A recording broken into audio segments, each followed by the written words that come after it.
Ah, yeah, the music's on, and we welcome you in. It is time for Three Guys Before the Game, episode number 558. And oh, I don't know if I've ever said this on this show before. Really? What? We got a good one for you here today. Live and in the flesh, please welcome the head basketball coach of your West Virginia University Mountaineers, Darian DeVries. We're going to spend some time with Coach. It's been you think it's fair to say it's been absolutely, would you go wild or chaotic? I think we've had a good mix of about everything you can describe it of to this point. We're going to get into all of that. Why has it been absolutely bizarro? We'll talk about that coming up. Three Guys Before the Game is brought to us by Comax Business Systems. They happen to keep West Virginia's business data safe, secure, and efficient for 25 years. By Gomart. Go for good times. Go for Gomart. Get that rewards card, and you can save every single time you walk in there. I'm talking about big savings. Fuel and food and all that kind of good stuff. You know, 'tis the season when you're going up and down the road. Stop at Gomart and save a ton.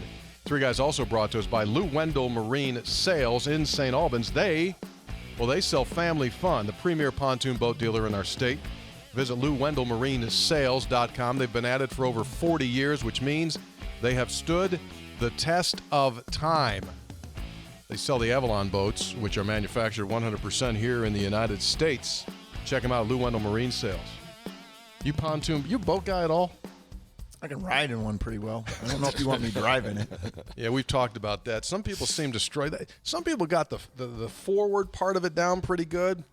Then they break into a cold sweat when they talk about when they got to, kind of bring it into the dock. Neil Brown, Coach Brown's a boat guy, isn't he? Is he? But he's never identified as like a good driver. Yes, he has one. Yes, he brings the recruits out there. But I don't know exactly how. I think delegation of staff. Probably. Somebody else to dock the boat. Yeah, exactly. I'm good out in the middle. Right. Yeah. You don't want me docking your boat. So you're just kind of like, as you get to it, hey, where's the GA? Get the GA over here, and let's put that thing in there. We'll call it a day. Yeah, good deal. So how are you, man? Yeah, doing great. Yeah. You literally just came off the practice floor. Yeah, really? It was a good day, too. Okay, what determines a good day? We had good energy. Yeah, we didn't turn the ball over a lot. Made some shots. Nobody got hurt. That's a good day. Yes. So, as I said, this has been unbelievably busy, chaotic, whatever word we want to use, since the day you got here, right? And I would imagine that most recently, that first day when you had everyone finally here, and you literally walked out onto the floor and you knew that it was time to do what it is that you do. Did you recognize that moment when you're going like, thank goodness I can finally coach these freaking guys? Did you have that?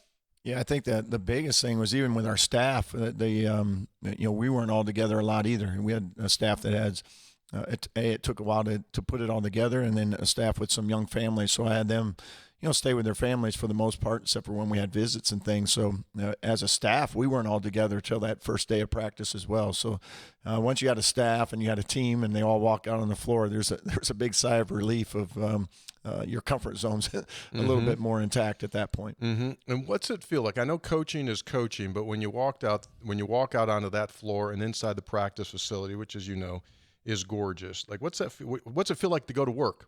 You feel good in there? Yeah, I think your comfort level is what it is. There's an excitement level at every level of coaching. I don't care if it's high school, college, pro. If you don't enjoy walking out in that practice floor, you're probably in the wrong profession. So that first day that you get a group together and get to start that process of building both the individuals and your team together, that's a good feeling. A little bit different for you because you get a little bit of an advantage since you're going to Italy. So how have you begun to structure the additional practices to get you ready to go over, I guess it's going to be next month, which is a month away? Yeah, we really just kind of take one practice a week, dedicate that to our trip, so we can get a little extended time there, and then utilize the other time that we get, for those other hours during the week, and kind of shrink it down to quick, shorter practices, 45 minutes to an hour, and then use one big practice a week to kind of go over a lot more stuff, some review, some install things that maybe you don't have time for in most summers. So for us, with the timing of it, new staff, new players, it couldn't have happened at a better time. Yeah. Coach, you have not been a guy that's jumped around. I mean, you were at Creighton for a couple of years as a grad assistant, then Drake, and now at West Virginia, like third job in and you're 49 years old. So what was it? This is a gigantic jump for you to take another job. What was it that sold you about this job? I think the biggest thing when you think about jobs, it's got to be a fit, for yourself, for your family. Do you have the resources, the fan base, all the things that you need to feel like you can be successful and know that, not everything's going to go smoothly, and you don't need to have the most of everything. It's just, do you have the things you need to go compete and compete at the highest level? And I felt like the more I dove into this job and this opportunity, that there was a lot of things that were in place, a lot of things that made sense for myself and my family as well. Such as what boxes got checked for you? And I think the people here was a big one. I felt like it was a community that we would fit in well with.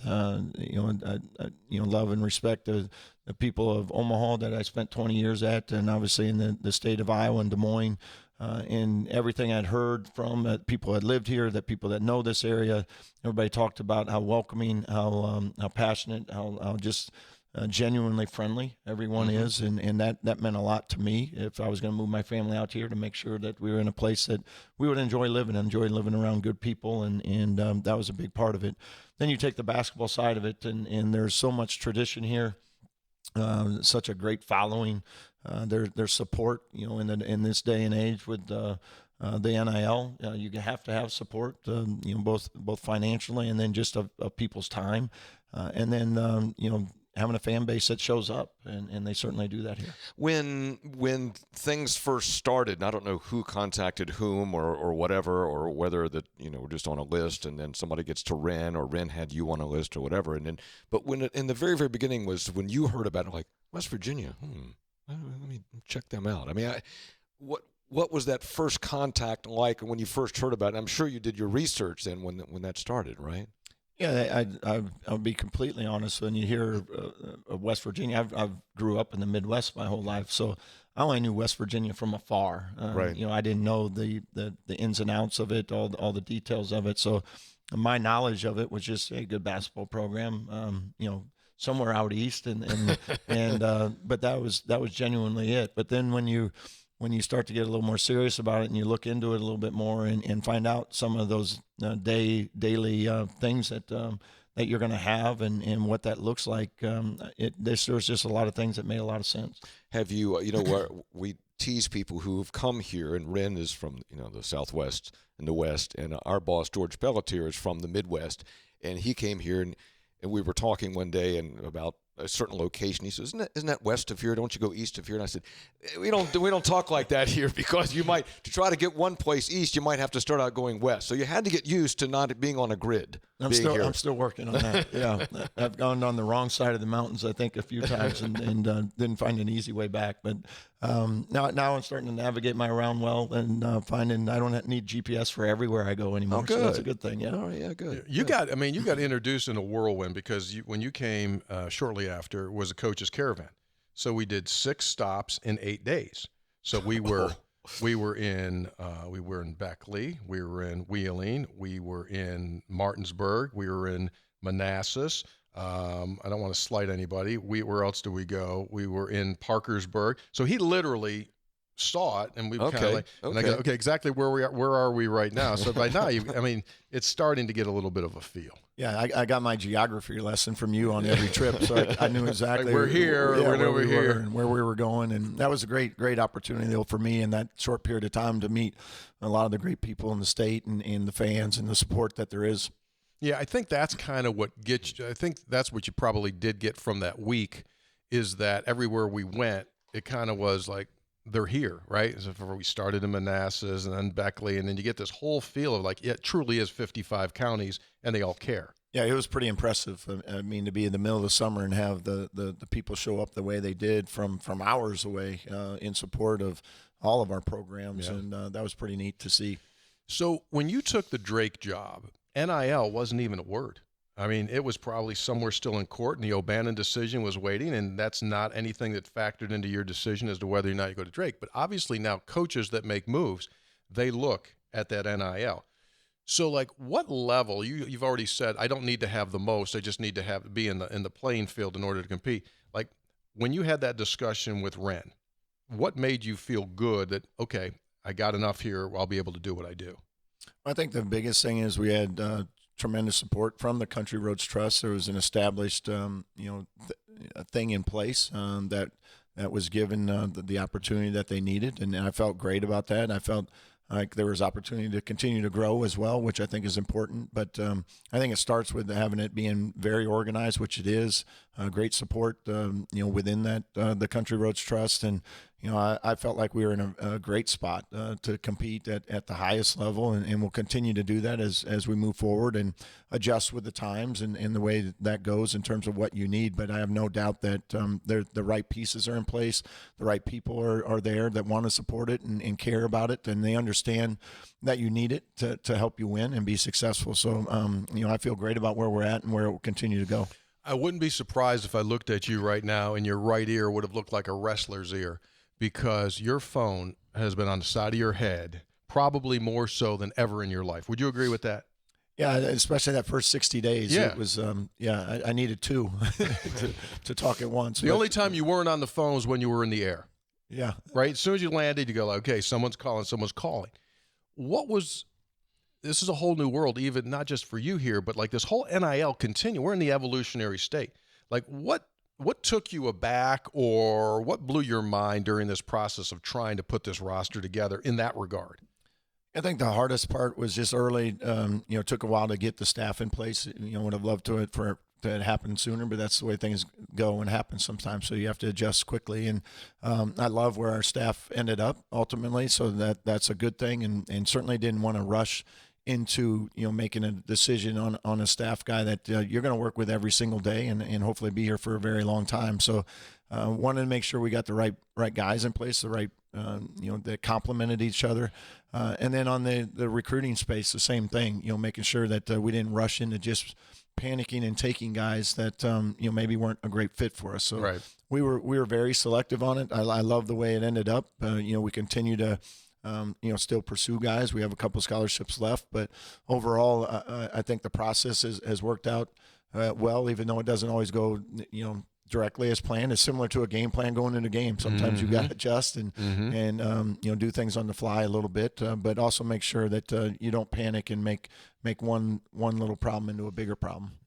Did you find in that recruiting process, that there was a challenge to decide between somebody who is maybe more talented, but you're not quite sure they fit, and somebody who's a little less talented, but it's a better fit? Is that something that you have to work through? Yeah, we're I would say we're probably very selective, and I think my staff would agree in making sure that we're getting the type of guys, type of character that we want in our program. We doesn't mean every player recruit is perfect and those type of things, but we want to know who they are as a person. They may have made a mistake in life, and that's fine. But deep down, who are they and what's their character like? And then obviously you have to have some ability too. But, our number one thing is make sure that ability and that character piece match so that on a daily basis, we know we're walking into that gym and coaching every single day. How do you get to that other than just talking to them and talking to assistant coaches and their coaches and things like that? I mean, What is your? I think you can do plenty of background work. You got to talk to the kid. You got to talk to the people they're around, that they've been around.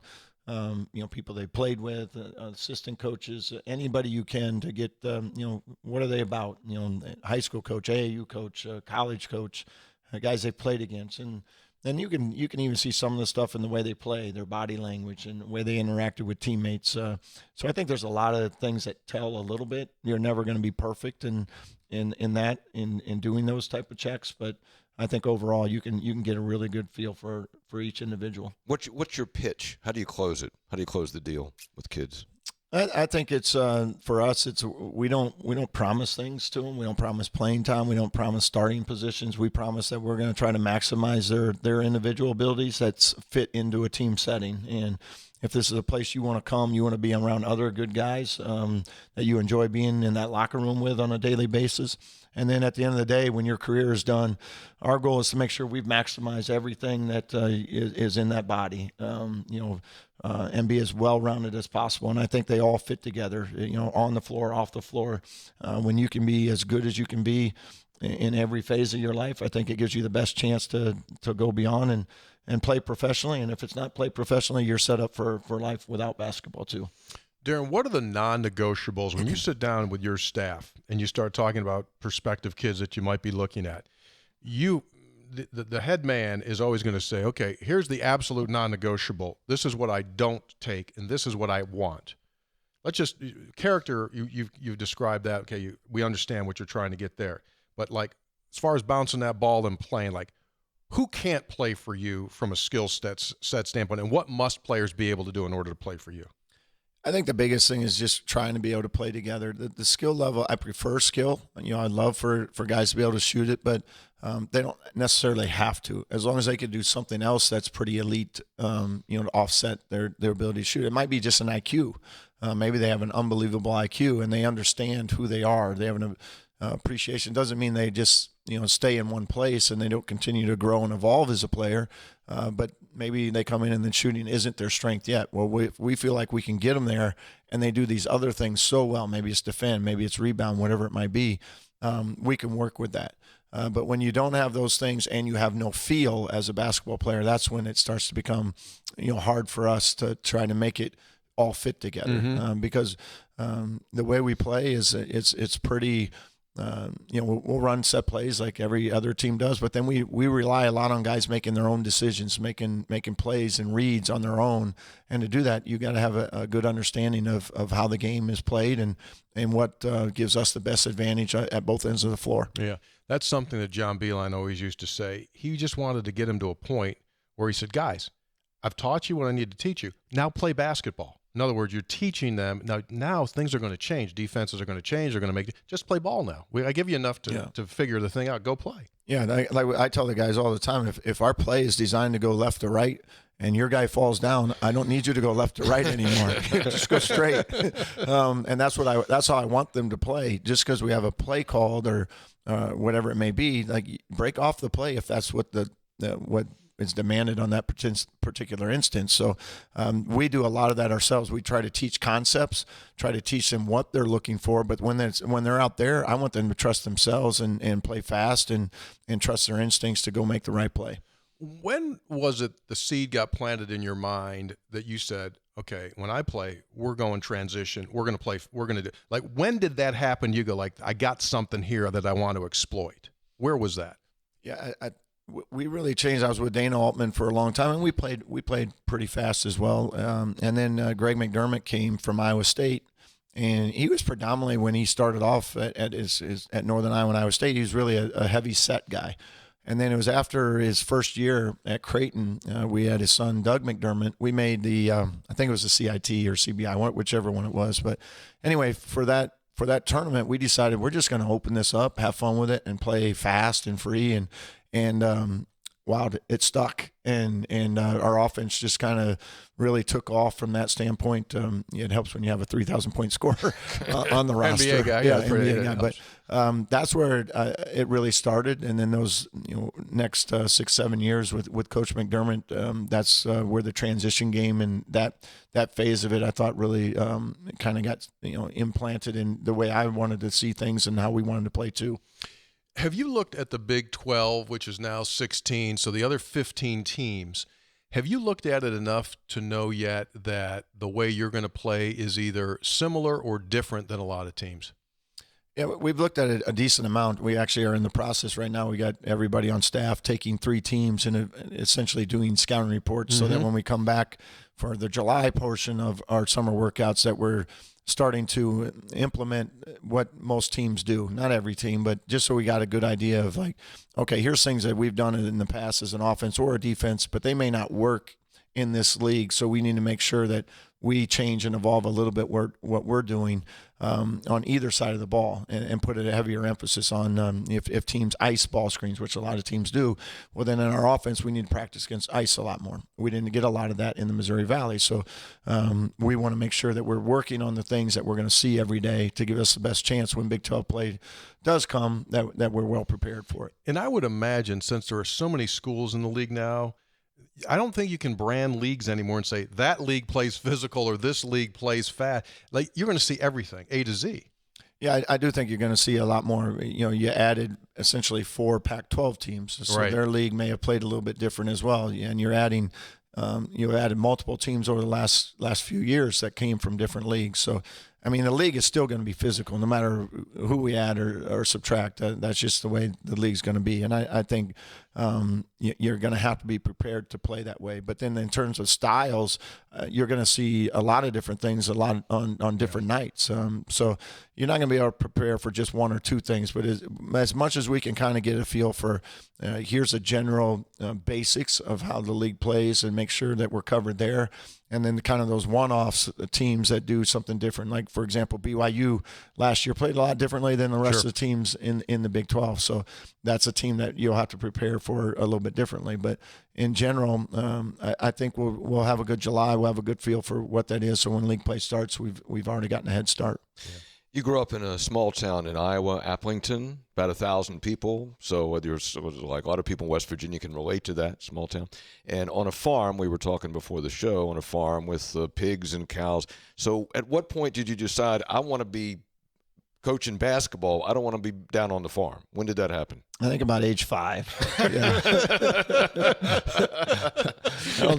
Ding, ding, ding, ding, ding. I mean, we did it all on the farm, but I have 3 brothers and a sister, and obviously my folks, I think all of them would agree that they might even go with 4.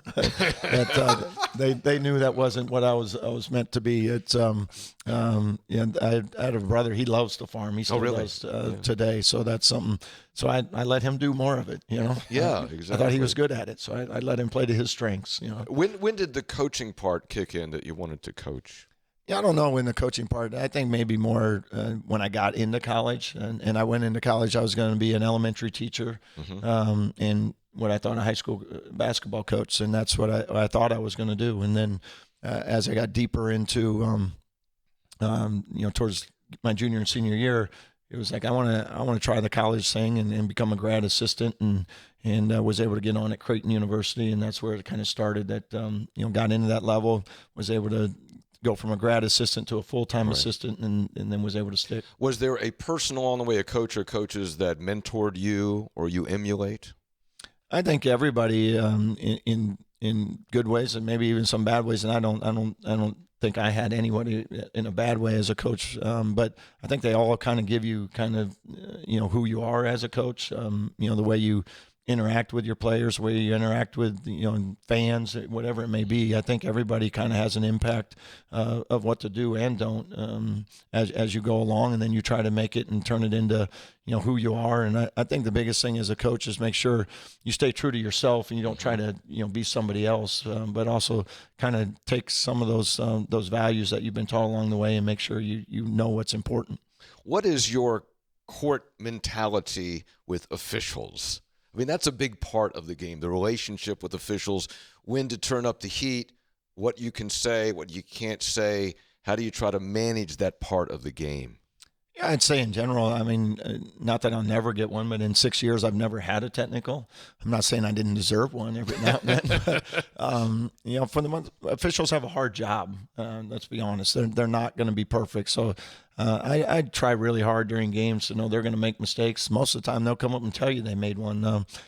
So if I'm upset about a call or a string of calls, they usually will listen because they know I'm not just yelling about everything. So they know if I got something to say, it's probably with good reason. And I try to communicate with them in a way that's not showing them up as much as possible, and vice versa. I think officials appreciate that and will communicate properly in the way back as well. So you'd rather be working with them in hopes of getting something wrong corrected than just badgering them and wearing them down. Yes, definitely. I think it's I think they appreciate that more. I think it's a better way for your team to see it and respond to it too. Because if you're always complaining about calls, I think the tendency is then your team just thinks they're not getting calls, and that's why you're losing. And that's most of the time that's not the case. It's about we could do a little bit better. So we try to emphasize and put as much of it as we can on ourselves. And if somebody has something to say to the officials, I'll try to be the one that does it, but try to do it in a way that's, I'm not just complaining about it every time down the floor. Yeah. So you're 20 years at Creighton. You finally get the head coaching opportunity. You're on the sideline first year at Drake, and now it's you, and you're the guy that gets to stand up. You're the guy that gets to change defenses, change offenses. When did you know that you had it? Because you do it, your winning percentage is at an elite level. When did you go like, I got this. I can do this. Well, I don't know that you ever feel that way. I mean, I think it's always like, you're trying to do the best you can as a coach and your staff, and it helps having good players too. I mean, let's be honest, that's a big part of it as well. So, but I think it's never really about, hey, I have it figured out. That's not true. I think it's about your staff and your players collectively being on the same page and trying to get yourselves to a point where you can be the most successful the most times out. What's the biggest thing that changed in you from year one at Drake to your last year at Drake as far as coaching? I think the 30-second timeouts, I learned that they were only 30 seconds. I think the whole first year I was like, is this timer off or something? Because I ain't even got. They go by quick, man. Yeah, the horn sounded already. So everything just slows down. Kind of like players. Like, when you're a freshman and in college, everything's going so fast. I think maybe your first year of coaching, everything comes at you pretty fast. Yeah.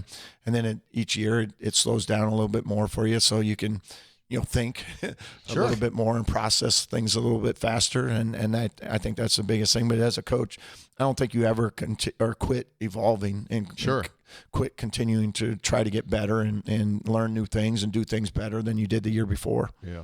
Because I don't know, man, like players, as you well know, first year out there, first time you put them on, it's like drinking out of a fire hose, as you said. And I'm sure it's the same thing with coaching, same thing with anything, all of us. Mm-hmm. When we look back, when we started to do something the first time, it flips you out. And now you get back in here and you're just like, okay, got it. Another day at the office. Yeah, I think in wins and losses, I think there's always things as a coach you're looking at it and like, man, why did I mess that up as a coach? And you try to just make sure you don't repeat those mistakes. Sometimes there's things that happen that are just out of your control. Someone banks in a long three or whatever on a possession or whatever it may be. So I think you just try to continue to make sure you're never stuck and not continuing to change and get better.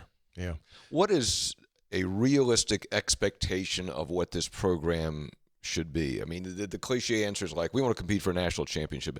I mean, what is realistic? What do you, when you look at this program, and I'm not talking about the first year, what is a realistic expectation? You going year zero on him? Is that what you're going to give him? I'll give him a year zero. You gave Neil year zero. Didn't even count year one. You just gave a year zero. You can have a year zero. Year zero. I mean, that's fine. I mean, realistically, everything's on the table. I don't think you should have anything that you don't feel like you can achieve here. There's no reason to not have those expectations to try to get there. Is it probably something that you're going to win a national championship every single year? No. I think what UConn is doing right now is incredible. Yeah. But that's something that hasn't been done in a long, long time. So our goal is still like we talked about. It's not.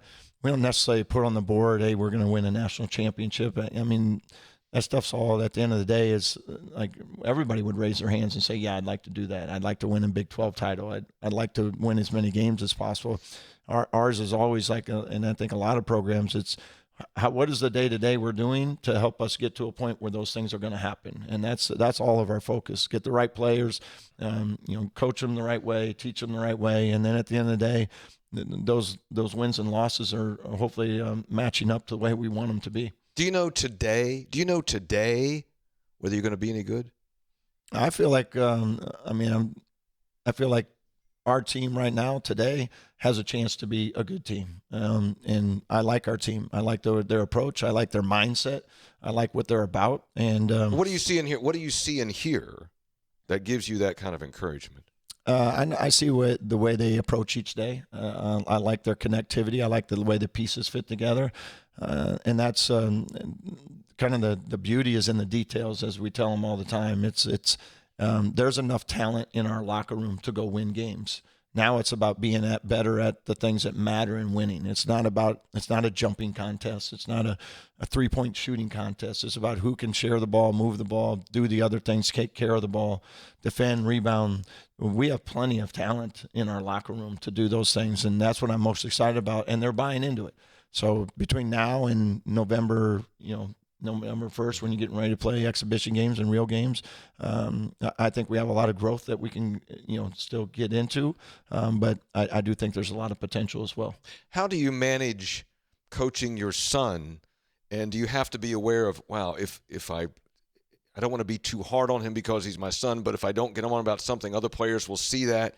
I mean, is that a weird dynamic, or have you figured that out since you've coached him before? Yeah, I mean, we're in our 4th year together. I feel like that dynamic is. I just coach, and he just plays. Off the floor, we're father son, and that's the way it should be.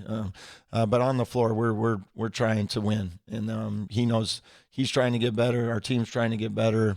I'm going to correct him just like I correct everybody else, and vice versa. He's going to get mad at me some days, just like the other players do, and that's okay too, because we're all trying to figure this out and move forward as a group. All right, coming up, we're going to break down the roster, get a little bit of a scouting report on these guys. 3 guys before the game is brought to us by Go-Mart. Remember this, Tuesdays are big.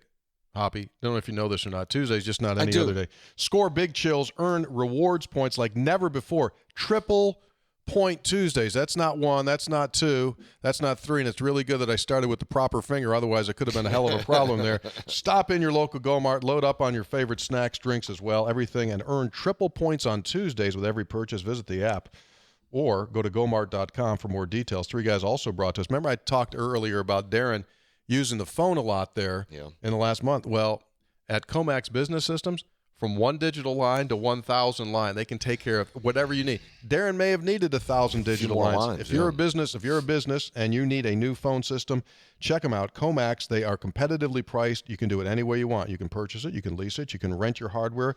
The sound better, and wherever you are, wherever your employees are, that phone system will be able to find you. Visit comaxwv.com. That's comaxwv.com. All right, so as we record, 26th day of June, the roster is as of this point, but they're kind of like you're still kind of out there, right? If the lottery ticket pops up, you're going to go grab one? Yeah, we still have 2 scholarships left to get, and we've been actively recruiting still, and we'll continue to do that until either the roster's full or we end up not signing someone, and we're not going to just take someone to take someone, but at the same time making sure we're very aggressive in trying to fulfill some needs that we feel like we have yet, and make sure that our roster's as good as it can be before we head into the season and start of the school year. So you get 13, and right now you got 11. So you're holding 2 cards, and the game that you're playing in your mind is like, do I just put one of them in my pocket? Because what do you think the latest is? I guess it's August, right, before school starts. Like it could go all the way to August, where suddenly one of these days you get a call, or one of your assistants get a call, hey, guess who just popped and is eligible, right? So you got to play that game. You don't go like, crap, we already used all of our 13, we're out. Yeah, and we will do that for sure. Right now it's already mid-June, so it's getting late. But we know exactly what we're trying to get right now, and we've been looking for that. If we can find that right person, we're going to try to capitalize on that. And if we can't, then we'll just hang on to it. Chances are it's not someone that's below 6'4". There's a good chance. But you always keep your options open. And right now, we could use a little more size. Everybody that looks at our roster, they can figure that out pretty quickly. So we need a little more size. I like the guys we have. It doesn't mean that we're not there, but we could use more size, for sure to balance out our roster. Can you give me a little scouting report here? If we just kind of jump around. Eduardo Andre, what will he give you? Yeah, I think the biggest thing right now is he gives us some length. He gives us some rim protection. He has the ability to run the floor, and that's something we desperately need.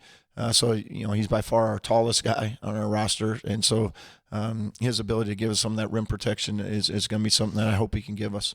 All right, I'm just going to do this alphabetically. So you got a young guy that came in, Jake Auer. What'd you learn about him? Why did you go? That would be good for us to put him in here. Yeah, Jake came to us as a walk-on.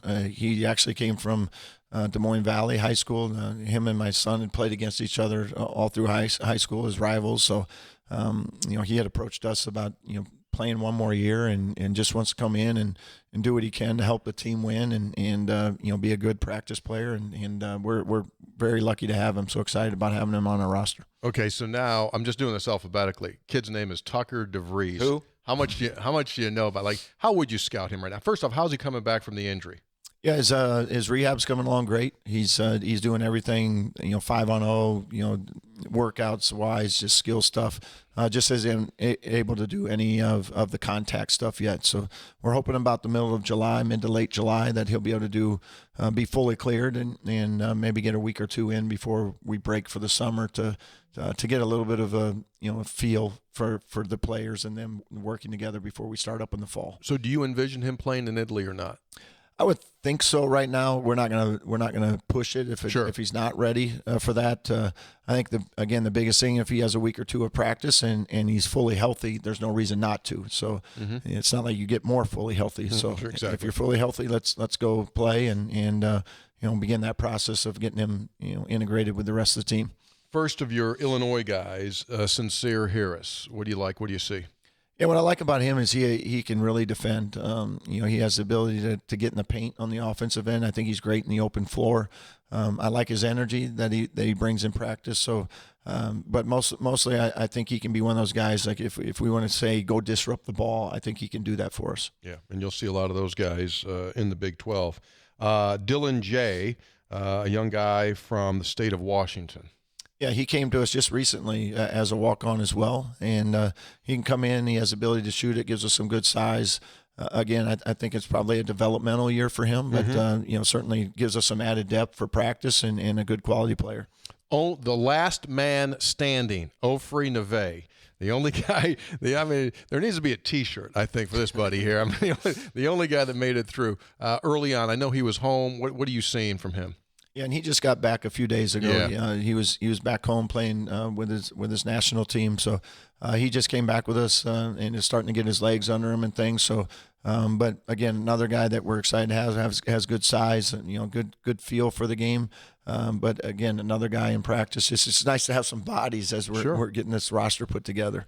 You had a nice pickup here with Jonathan Powell, who's from the state of Ohio. Obviously, he's young and he's raw, but he's big. He's 6'6", can shoot it from what I understand. What are you saying early? Yeah, I've really liked him. For a freshman, he's actually got really good strength, too. He's pretty filled out. I like his ability to be assertive on the offensive end. He does have a lot of confidence in shooting the basketball.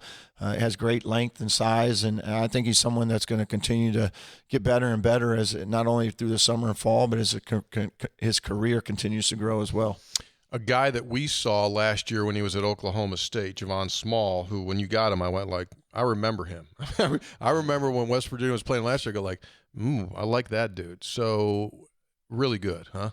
Yeah, he's pretty impressive, and he's not one of those guys that wows you with maybe like his just overall like, hey, he's just the fastest guy on the floor or whatever. But he has such a great understanding of how to play.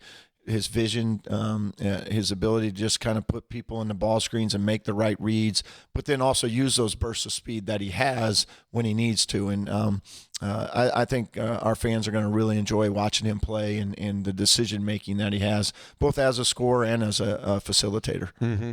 You got a really experienced guy who transferred in from Detroit Mercy, originally from Perth, Australia, in Jaden Stone. So obviously you're looking for experience. You're looking for a guy that has played a lot of games. How do you see him fitting in?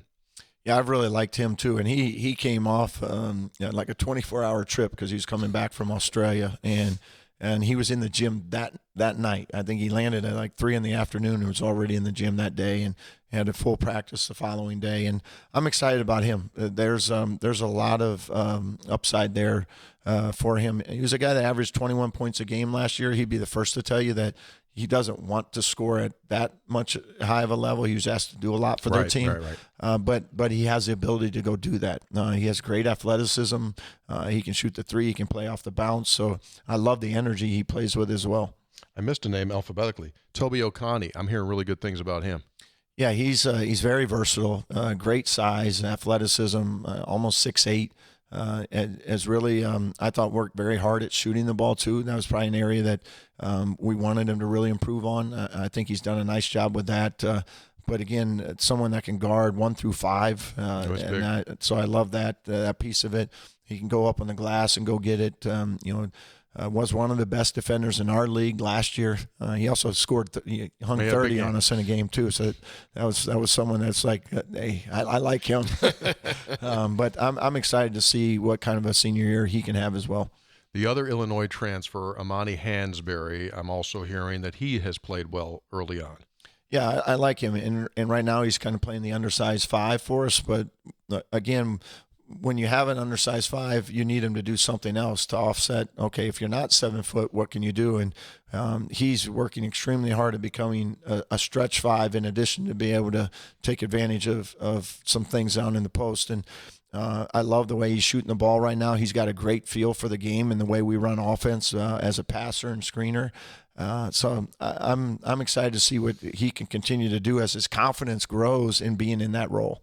Could you see yourself 5 out this year? We'll do a lot of 5 out. To be honest with you, that's something that is a big part of our offense anyway.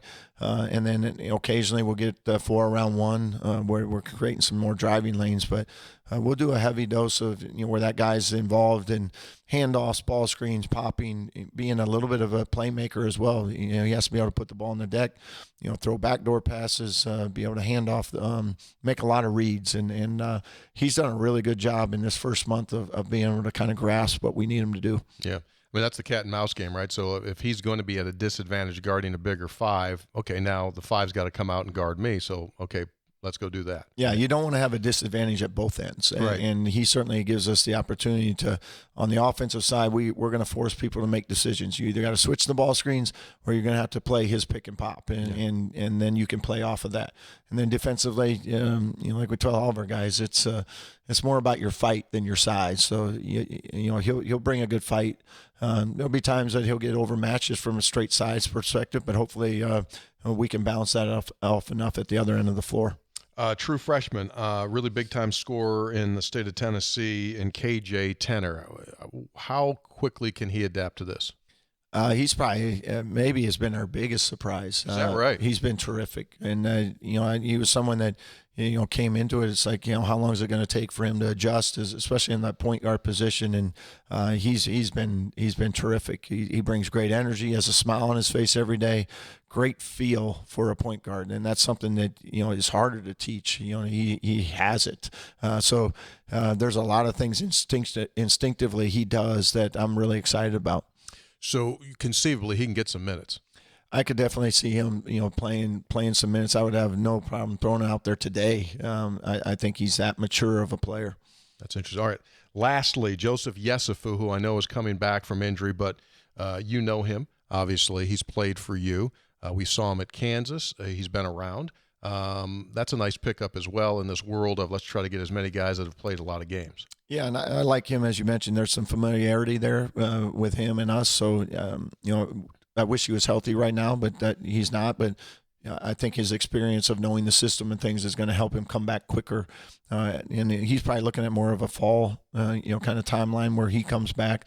But again, another guy that's been around a long time, understands our system, understands the expectations, and has certainly the ability that we saw during his last 12 games at Drake in his sophomore year, has that ability to be a dynamic playmaker.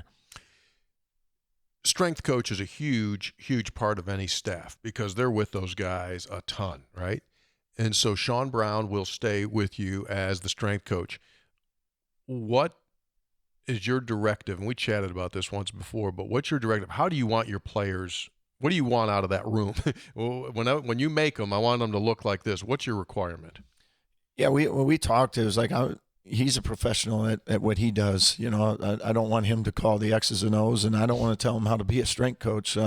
I think the main thing was just the approach of making sure that there's a lot of energy in that weight room. It's a good positive energy, and they're pushed and challenged and feel like they walk out of there and worked. And he's been awesome. I've been really excited about watching him get to do his thing here these last this last month with this group of guys, and they've really embraced the things he's telling them. He's been awesome with the recruits as well. I know almost every family has commented on his presentation and what they love about what they see for their son's potential development in that area of their game. Yeah, I feel like we're a new like NFL franchise, like new coach, new coaching staff, new players. Like it's all new. It's all new to us here. I mean, and I hope you're being welcomed. I know you are. It's just different.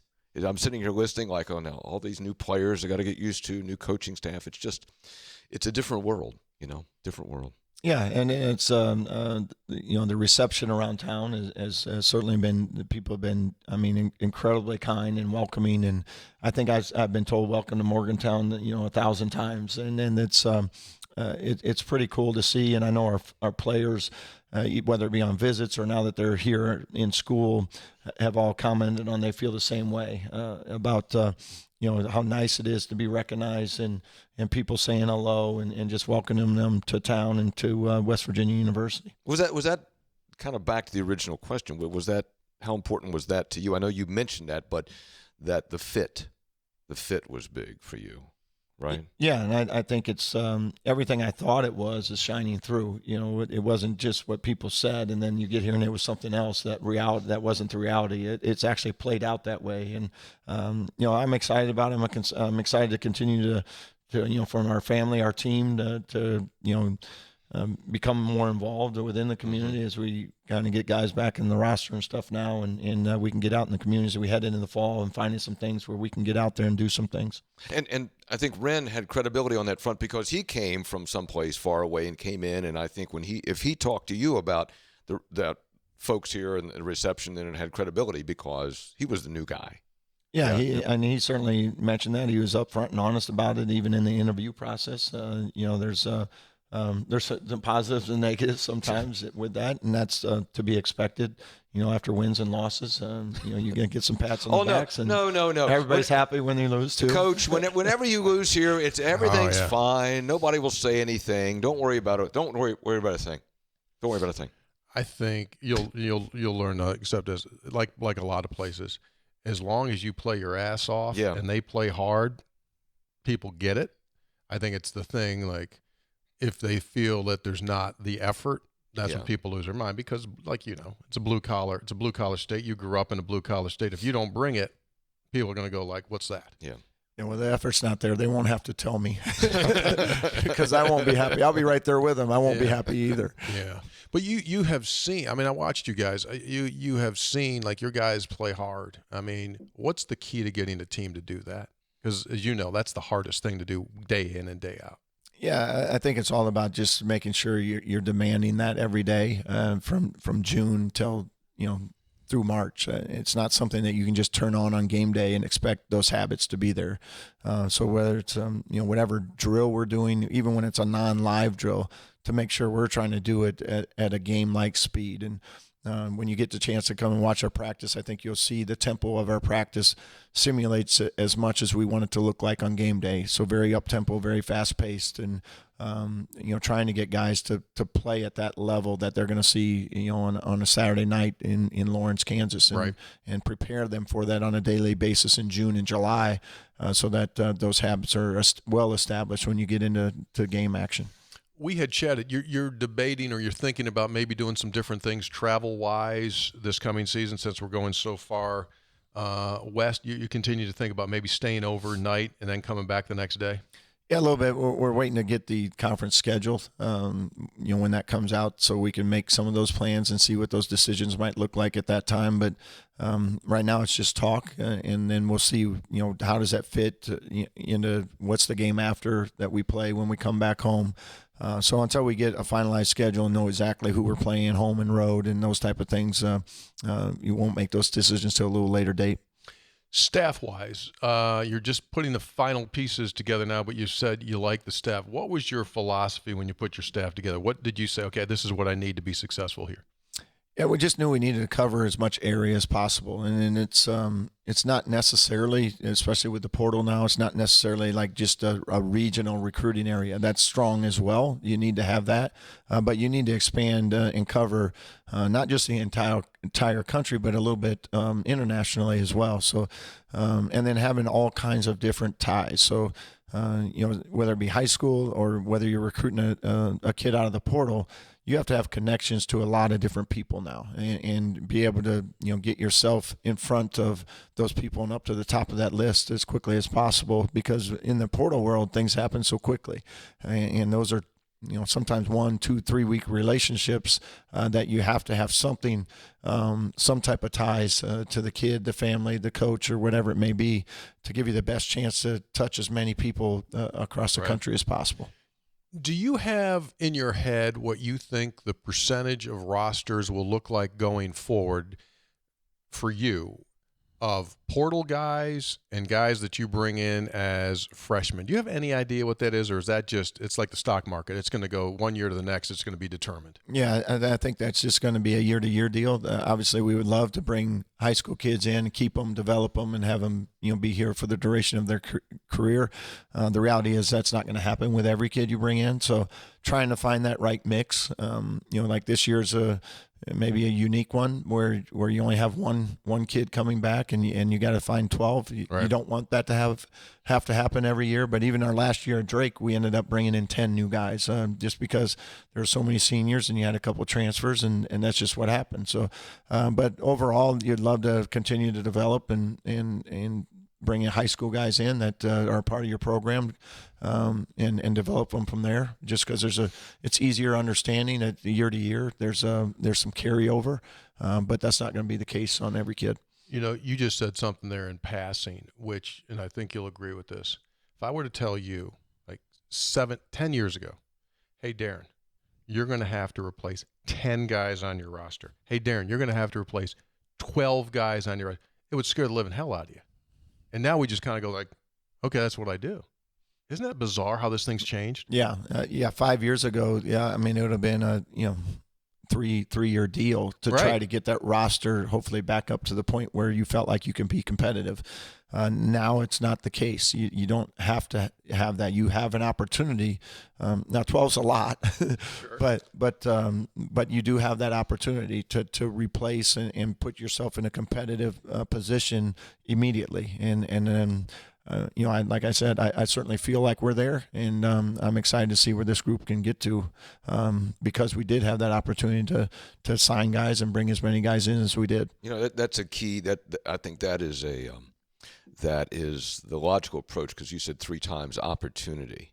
So you can lament, I got to replace these guys, or you can say every change is an opportunity to improve and find a guy. So if you embrace it, you can find guys, right? And there's guys available.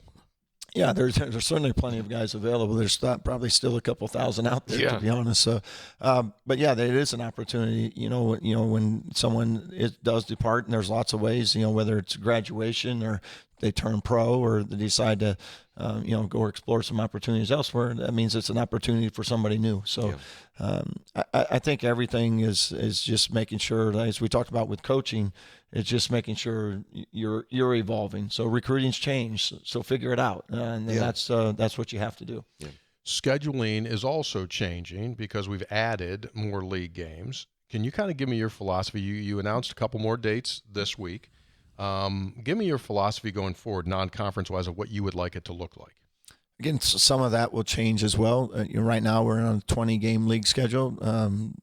That may stay for good, or it may switch back to a different type. It may go to 18 at some point. Who knows? So I think each year you'll kind of go off of that. I think you have to get some home games in. Give your team an opportunity to grow and try to play in front of your home crowd as much as possible. The MTEs are certainly critical. I love playing in a tournament type setting early in the year to get you ready for the end of the year, and then the Big 12 tournament. I think those are fun. I think. Well, you're going to get a great opportunity to do that this year. Welcome to West Virginia, huh? It's always nice when you get a job, you get put in maybe the best MTE in your first year. But again, love the fact that we're in the battle for Atlantis. Certainly a challenging tournament, and we'll look forward to that when that time comes. But I think overall it's just getting a nice balance of, some challenging games and maybe some games where you got to show up and play, certainly, but you certainly have an opportunity maybe to get a win at home and work through some things as well. Well, it's better to potentially play Gonzaga in the Bahamas than have to fly to Seattle, okay? Yeah. Which is, I'd like them to fly to Morgantown. Is what I would like to have happen. I think Ren Baker doesn't want to go there at all or have them come here. I think Ren is not very excited about the potential of Gonzaga in the league. There's already enough tough games in the league without adding Gonzaga. There's a couple of interesting bizarro scenarios, and I'm not asking you a question. You pretend you're not even here. But this potential of the league talking to Gonzaga and the league talking to Connecticut just makes me go like, what are we doing? But that's not for you to say. No comment. You're Switzerland on this one. That's no big deal. Here's what's going to happen here. These fans are going to embrace you guys big time right off the bat. And I say that because they embraced the team last season because they realized what had happened and what's in front of them, and they knew what was going on here. And I think that when you come in here, you will have an extended honeymoon because I think they're going to, number one, as you well know, they're putting double-digit over 10, 11, 12,000 people in here in the middle of February when obviously we knew how the season was going. And so I do think that people are ready to once again embrace, and they'll love this team. And as this team plays hard, which I'm almost guarantee that they will, they'll go and you're going to watch this thing build and build, but you're going to have fun. You're going to have fun here. Yeah, I'm incredibly excited for that first opportunity to play in front of our fans. I know our players are. They've heard so much about it. Javon's played in front of these fans before, right. So he's been able to tell our guys about it. And as I mentioned earlier, one of the reasons this job is such a great job is the people that show up every night from near and far. Yeah. I think it says a lot about this fan base and their passion for it and their commitment to supporting their team, not just when they win. Obviously, all of us want to win every single night, but the fact that they show up on a down year, on a year that they're having a hard time coming up in the win column, I think says a lot about this fan base. Yeah. It just people appreciate in this state. People appreciate hard work. Mm-hmm. They respect hard work. Yeah. And so if that's what you give them, and then obviously everything else just kind of rolls on. He was asking you earlier about, you said you've been welcome to Morgantown. You're really going to make it in Morgantown when your name appears on a food item menu. Don't you think that's what it is, Hoppy? Oh, absolutely. So like the DeVries fries or something. Yeah, it's probably going to be fried. Did you have any? Drake? Did any restaurant make anything food wise? No, I haven't had any food items. Let me tell you something. This is a pretty big. This pot. I don't want to pat ourselves on the back, but just to tell you the clout that we have. You don't know this yet, Hoppy, but earlier today, I received a FedEx package from Australia, freeze dried. Because last show we talked with Oliver Straw, who's our Australian punter on the Mountaineers, and we were talking about meat pies. And I didn't fully have a good understanding of what a meat pie was, so this listener in Australia sent us a box full of meat pies. Really? Yeah, and sausage rolls, which I guess is the Australian version of the pepperoni roll. So we're a big food podcast as well. So if a restaurant is out there listening right now and they would like to have something in the DeVries, give me 2 things that you would like to have next to your name as a menu item. What would it be? Well, steak, number one. So how would you prepare it? Are we talking filet? You're a farm guy. You've seen the whole process. What would you? You're probably a ribeye guy because you say a little bit more fat, a little more. Yeah, ribeyes is what I ate for the longest time, and now lately I've tried to switch to fillets because I was starting to watch my calories. that little bit of flavor gives you a little bit. So you would be open to a filet. I don't know if you know this, but within the last 2 weeks, Chef Paul Smith, who's from Charleston, won the James Beard Award, which is the equivalent basically to a Heisman Trophy in the cooking world. He's based out of Charleston, so we'll get you to meet him. He'll be up here. So if Chef Paul, he could do a filet, what would you like? What do we want to do around it? If we're doing another food item, we need some nachos. Yeah. Oh, well, there you go. Okay. Yeah. Well, that's let me just tell you something. We need an appetizer to go with this baby. There's probably more nachos than there are fillets, and so there you go. all you people that are out there listening, so I'm talking about Keglers, where your show will be hosted. They need to come up with a DeVries. So I'm guessing a little Supreme Nacho type thing. You want everything on them. Yeah, we need it all. You can pick off what you don't like, but we're putting it all on there. Okay, cool. And all right, drink of choice that's non-alcoholic, that's not water. You a Gatorade guy? You what do you go? You Probably a diet. Just a diet something. Diet something, yeah. You notice that Ren subtly goes, like, he's got a water, and he goes like pocket. The next thing you know, like, he's putting powders in there, and I can give that thing a shake. You do any of those things? I don't know, but I haven't yet. Maybe, Neil's into that stuff too. Yeah, I got to get on their plan. I see them doing this all the time. Right? Like, You've seen that. They never share either. They It's never share. Yeah. It's always like they're like kind of just like lean to a little bit, and then they just all of a sudden Got these secret energy drinks, right? And then they just kind of give it a couple of those, and then off they go. I mean, it's doing something for Ren, because he doesn't look like he used to look when he first got here. Well, I wasn't here for that, so yeah. I mean, he looks great now. He does. That's all I know. Yeah. He does. And if it's that secret shot, powder he has, I'm on to him now. Yeah, there you go. I tell you what we'll do. We'll go back, take a look at his interview, like the first day he got here, compared to what he's doing now. Like, he's lost about a third grader. I mean, there's about a third grader that, right, Hop? I mean, he looks like he could play. You know what it is? It's stress.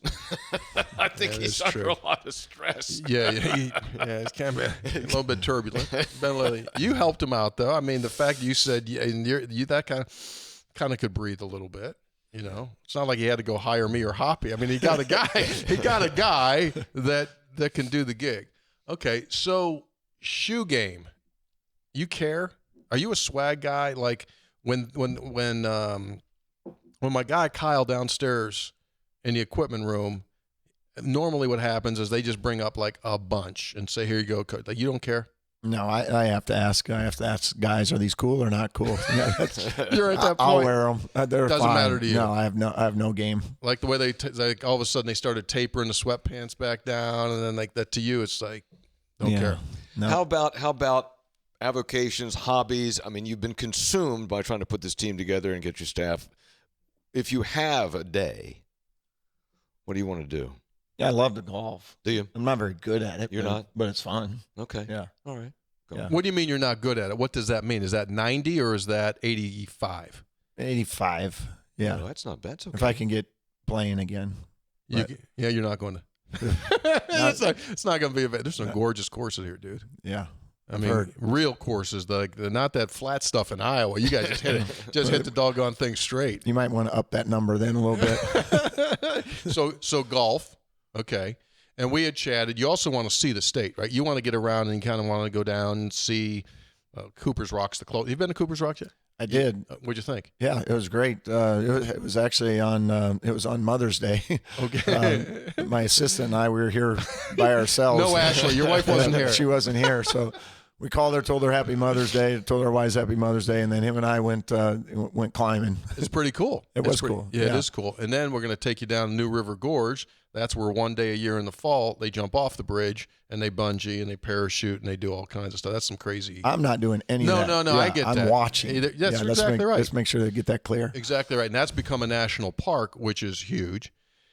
And then the Bechtel Summit, where the World Boy Scout deal happens. It's an unbelievable. Where else is he got to go? Historic Harper's Ferry one of these days. You a war guy at all? You like any wars, like Civil War, that kind of stuff? Do you like any wars? Is well, that I mean, your question? Maybe, no, the question is, do you like history? Oh, is that what it is? Yeah, do you like history? So not wars. You just don't say to someone, hey, you like wars? Probably a solid point. Our state capitol is a beautiful building, Golden Dome.